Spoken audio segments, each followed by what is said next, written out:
Hello friends, me Dr. Prasad Kulat. I'm a consultant gynecologist and obstetrician at Ankara Hospital for Women and Children at Aund, Pune. 31st May is हा एक दिवस आपण पूर्ण जगामध्ये anti tobacco किंवा no tobacco day म्हणून celebrate करतो. आपण सर्वांनी मूवी थिएटर्स मध्ये काही शॉर्ट फिल्म्स मध्ये नेहमी एक मुकेशची ऍड बघितली आहे.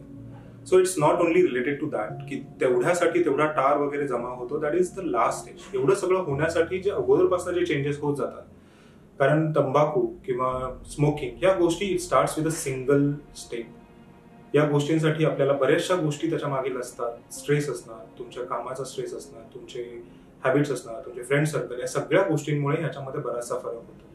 पण आज आपण ज्या गोष्टींवरती बोलणार आहोत तो म्हणजे की टोबॅकोमुळे, स्मोकिंगमुळे प्रेग्नन्सी आणि त्याच्या सोबत येणारे कॉम्प्लिकेशन्स काही असतात का?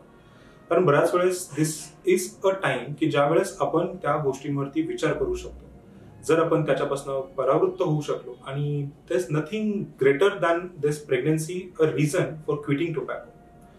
कारण टोबॅकोमुळे जे काही टॉक्सिन्स शरीरामध्ये पसरतात, ज्याच्यामध्ये निकोटीन आहे, कार्बन मोनॉक्साईड आहे, सल्फर आहे, बेन्झिन आहे, आर्सेनिक आहे, या सगळ्या गोष्टींमुळे जो शरीरावरती त्रास होतो, ताण पडतो, हा फक्त तुमच्या एकंदरीत छातीवरती किंवा लंग्सवरती न होता बाकीच्याही अवयवांवरती होत असतो.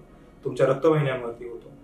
पुरुषांमध्ये त्याच्यामुळे शुक्राणूंची कमतरता जाणवते, त्याच्यामुळे इन्फर्टिलिटी येऊ शकते. स्त्रियांमध्ये सुद्धा जी स्त्रीबीजाची जी क्वालिटी असते ती खराब होते, त्याच्यामुळे सुद्धा इन्फर्टिलिटीचे चान्सेस वाढतात. याच्याही पुढे जाऊन जर प्रेग्नन्सी राहिली तर प्रेग्नन्सीमध्ये मिस्ड अबॉर्शन होण्याचे, बाळामध्ये लवकर अबॉर्शन होण्याचे, नंतर जसजशी प्रेग्नन्सी वाढेल तसे बाळाचं वयानुसार वजन कमी राहण्याचे सुद्धा चान्सेस वाढतात. याच्यामध्ये प्लॅसेंटल ॲब्रप्शनचे चान्सेस वाढतात, प्रीटर्म डिलिव्हरीचे चान्सेस वाढतात. बाळाभोवतीचं जे पाणी, गर्भजळाची जी पिशवी असते ती लीक होण्याचे चान्सेस वाढतात, इन्फेक्शन होऊ शकतात. जर आपल्याला प्रेग्नन्सी पूर्ण व्यवस्थित हवी असेल, बाळाची हेल्थ व्यवस्थित हवी असेल, आईची हेल्थ ड्युरिंग प्रेग्नन्सी व्यवस्थित हवी असेल, so we should take that step at the earliest. ही एक सिगारेट किंवा तंबाखू जी आहे ती आपण एकदा टाळू शकलो तर ती हळूहळू टाळण्यासाठी किंवा बंद करण्यासाठी आपल्याला नेहमीच मदत होईल. And what better reason than pregnancy that we are doing something good for our children. आपण बऱ्याच वेळेस प्रेझेंट्स वगैरे देण्याचा प्रयत्न करतो. बाळ जन्मल्यानंतर त्यांच्यासाठी प्रेझेंट ठेवण्याचा प्रयत्न करतो, विचार करतो. But I think this should be the greatest present if you present to them with no tobacco, no smoking. Thank you and wish you all the very best. Thank you.